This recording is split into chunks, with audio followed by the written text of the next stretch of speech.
So, good morning, everyone. My name is Christy Mora, and welcome to our fourth session of 5 by 22.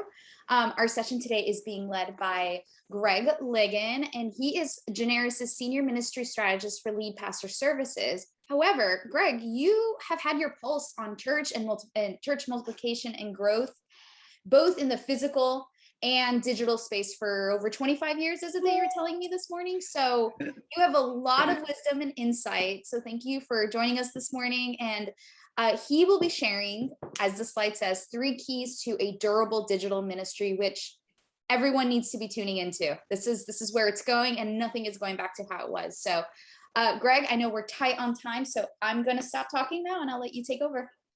Very good. Thank you. Well, thank you for that kind introduction, Christy. It's really just another way to say I'm old, but I have been working in the church for a long time. I was at Leadership Network for 22 years and did college ministry and worked in a large church before that. And so had the pleasure of working with leaders all over the country. I'm excited to be with you today and share with you a little bit about some of the things that I'm learning as we kind of navigate this new world and some of the things that are working in terms of really establishing a successful and a healthy, durable digital ministry. Back early in the pandemic, I came across an article, actually it was in a McKinsey report. Some of you may be familiar with that consulting group. They do some great work. And it was reporting on a medical doctor who had done research with people who had been diagnosed with chronic illnesses. And as he did that research and had interaction with people, he put people into 3 different buckets. Those that what he called restitution, and all they could think about was how much better life was before. They couldn't really think beyond that. That was one of the groups. The second group was what he called the chaos group. They had lost sight of the past, but they couldn't really even imagine what the future might hold. And so they were just really stuck. And then the third group we called the quest group. And those were the individuals, the patients who met their challenges head on. They kind of integrated this new reality into a part of their life. And as you might imagine, those were the ones who were most successful in terms of dealing with their chronic illness. And so as I think about that, and I think about that in terms of the context of the church, I think that as I interact with churches, I find that we're oftentimes in one of 3 places as churches. As a retreat, we want to go back to what was comfortable and effective. In some cases, we just want to hang on. We're just trying to survive and see what happens. And then in other cases, you really want to lean in to what's next. And so that's one of the things we really want to talk about today is how do you lean in to what's next? The first thing I think that we need to think about is that you have to, there are 3 keys actually. One is you know your position and you honor it. The second is you understand your audiences. And the third is you want to be sure and think beyond the weekend when you're thinking about digital ministry. Want to dive into that first one here for a little bit. So know your position and honor it. One of the things that as we think about knowing your position, there are really kind of 3 stances when it comes to digital ministry. In some cases, there are churches that say, hey, we don't do that. That there are others who said, well, it's kind of permissive convenience. We do it a little bit because of some convenience factors. And then there's some that have really adopted a full on digital campus strategy. And so as you think about that, and you think about those 3 different categories, one of the things you want to make sure you understand is, where does your church fall? We don't do it, we're a permissive convenience kind of congregation, or we really have kind of adopted this full-on digital campus. Some of the places where that finds its expression are in terms of philosophy and theology. Those that are in we don't do it don't do it category as it comes to digital would say that they believe strongly that it's only the gathered physical community that's the church. Those that are in more of a permissive convenience kind of category would say we believe that the best expression is physical, but we have some things online because they're based on our congregation's needs. And then those that have kind of adopted this full-on digital campus, full-on digital ministry would say, we believe it's possible to be a fully devoted follower and church member through the digital campus and never actually physically come on to our sites. We want to have a full offering that helps people grow in many different ways. So you see that's one of the things that helps you to distinguish what your stance is. Another thing is where you see this expressed is through staffing. In the we don't category, they really don't have any staff that's focused on anything related to digital or online. The second would be, hang on one second, go back. The second would be in permissive convenience. In that case, they may have anywhere between 5 and 15% of their staff that's actually devoted to things related to digital. It may be their online campus, it may be the other digital discipleship things they're doing, but in between 5 and 15%. And then, of course, the digital campus folks are going to devote more than 15%. There are some churches, a handful, that have just said, hey, basically, we're going to be half and half. 50% is going to be in person, 50% is going to be online, and we're going to dedicate and realign our staff in that context as well. So those are a couple of things. You have to know your stance. And then hold to it. Get comfortable with it. Be comfortable living into that, whatever your position is. The second thing I would say is you need to understand your audiences, okay? One of the things that I had the opportunity to do when I was at Leadership Network is we took a group of churches we called it a multi-site accelerator. These were all multi-site churches that had 8 or 10 or more campuses. And we took them to different corporate environments that were also multi-unit kind of corporations. One of the places we visited was Walmart. And the year that we were there, this was a couple of years before the pandemic, actually. And as they were talking about their strategy, they were talking about the fact that they were actually devoting as much money that year to the development of their online presence as they had in the previous 5 years in terms of launching or in terms of opening new physical locations. So they had adapted a full-on hybrid strategy and really were not only talking about that, but that's where they were placing their financial investments as well. There was a couple of things we learned from them. One was that they would always be online, and they would also always have a brick and mortar presence as well. That was really, really key. Secondly, is they understood that the experiences had to be uniquely differentiated for each of the audiences, for those that were going to participate online and for those who are going to show up in their store. If you've been in everybody's buddy, but you've been in a Walmart store, you've been in some big box store, there's a method to the madness in how the store is laid out. It kind of guides you through and it gives you access and puts in your pathway things that they want you to pay attention to. They understand what that physical layout of the store looks like.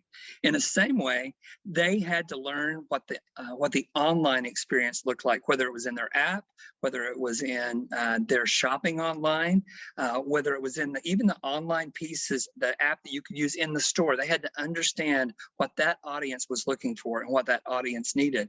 Fortunately, they were ahead of the game, and that's one of the reasons that even during the pandemic, they continued to excel and to accelerate and to grow. It's because they'd already answered some of these questions. They had in place the ability to have your groceries delivered, for you to be able to pick up your groceries curbside. And so they really understood this hybrid understanding of what it meant to be a company. Another thing, I'm working with the church right now, as we were talking about their digital ministry, is we were just talking about what are all the different audiences that potentially you would have as it relates to digital. And there are those that are now experiencing your online worship, not just your online website, but your online experience as the front door to connecting to the church. We saw this a lot during COVID. Everybody's numbers jumped up in terms of online because people were now experiencing the church not only just by a kind of a secondhand simulcast, but really experiencing and looking for ways to really engage. So that's one of the audiences. All they're doing is looking for an opportunity to understand who you are before they actually show up at your campus. You also have people that are online that continue to have safety concerns related to COVID. So you have to think in terms of what does that mean as I think about that part of my online audience. There are those that are going to engage online as a supplement, when they're traveling or unable to attend for another reason. We saw this even before the pandemic. We were seeing this a lot now. And even now, if you have a kid that's sick, you might stay at home and be able to experience worship, even though you're not able to be there in person. Another reason is those that choose online because of comfort or convenience. We know that there's a number of people, you've experienced it in your churches. There are people that just aren't coming back because they actually like being able to watch from home. They like being able to go out for a walk just before worship and come in and sit down in the living room with their family and experience the worship experience online. Some are doing that out of comfort or convenience. They say it takes 21 days to establish a habit. And for most of us, we were on a whole lot more than 21 Sundays. We were online. And so I think that is one of the realities that we're working with currently. And then there are those that are connecting to your church from other parts of the country or even the world. And there are people that are showing up and saying, hey, this is my church. I'm here every week. I participate in your worship. And it's really an important thing for me. And so that audience has to be considered as well. The third thing I think you need to make sure you think about in terms of having a durable digital campus is you have to think beyond the weekend. I think typically when we think about online, we immediately go to the online worship experience. And that's really important. And that there are important things we've learned during COVID in terms of making that the best experience ever. There's still some churches, everybody had to do this at some level, right? You had to do a little bit of production of your service to make it work in terms of an online experience. There are some that have gone back to a live stream. And even those that have gone back to live stream, there's been improvement because they now understand the value of having kind of dedicated cameras and dedicated camera shots and dedicated AV. So you have a sound that's being wired directly into or is being mixed. So it works for the online experience. So that experience has been improved as well. And then there are some that are continuing to advance that and think in terms of other ways that they're going to have their worship experience happen on the weekend. 12 Stone Church is a great example. It's an example of a micro church. They're actually doing 12 Stone Homes. You can actually view their experience, produced experience that mirrors what's happening if you were to show up on campus. But it's a produced experience. You can watch it live with a group of people in your apartment complex, at your office, in your boardroom, wherever you have a group of people that can gather, you have the opportunity to have that experience. But then again, thinking beyond what happens on the weekend, you have to think about, how do we do discipleship? That's one of the most important questions, I think, as you think about your digital ministry is, what does it mean for us to do discipleship with the people that God's provided for us and that God's brought to our church? And as you think about answering that question, how do you use online as a part of that? One of the things that we learned, again, that happened during the pandemic was that you had to do groups online in most cases, or in many cases. One of the things we've experienced now, and we are experiencing now, is some of those groups are continuing online. It's interesting. There's a couple of constituencies that I hear regularly in terms of churches that they're continuing to do some of their ministry online. For example, women's ministry. If your church has a women's ministry that has been heavily kind of focused around a women's Bible study, oftentimes pre-pandemic, you had an in-person meeting on a morning, one day during the week. And so those that were not working could come and participate in Bible study. And then oftentimes you had an in-person evening session where those who were working, were in the working world, where queer people had the opportunity to come in the evenings, participate in that same kind of study and fellowship. Well, as both of those went online, and then as we kind of moved past that and things began to be back in person, in many cases, the morning studies came back in person, but the ones that were happening in the evening stayed online, because simply it gave an opportunity for an ease of access for people who had been working all day long to not have to get back in their car, drive to the church, but still have the opportunity to connect to great study. Another place that we saw that happen was and we're continue to see that happen is with families with small kids. In most cases, that's been one of the audiences, one of the groups of your church that have been most slow to come back. partly because I think part of them is because of the convenience factor. If you got 4 kids and you're trying to wrangle those kids, it's a whole lot easier to do that in your own home than to get them to church. But I think the other reality is our kids ministry models have been such that there's such a group model and there's such great interaction, which has been really great. But there's also still a little bit of that fear factor in terms of having kids being in those kind of contexts. The other thing, though, that we've seen with these families is that when their small groups went to online, they were reporting that they actually could be better engaged in an online experience than if they had to be in person. They would describe it like this: if we would start at 8:30, then I can be at my own home. My kids can be in their own beds. I can put them to bed for the night. I'm not having to worry about getting a babysitter. I'm not having to worry about are they upstairs in somebody else's house wreaking havoc. And I can actually fully engage with the study and fully engage with those people that I'm gathering with online. And so we're seeing some of those kinds of things. So I think that's one of the really important keys, is to think beyond the weekend. One of the last things I'll say is, as you kind of begin to think what your pathway is going to look like in terms of a durable digital ministry, there's several things that I really encourage you to think about. And this is kind of a pathway that I've used a lot as I worked at Leadership Network, and then as I work with churches now at Generis. But this pathway is a really helpful tool.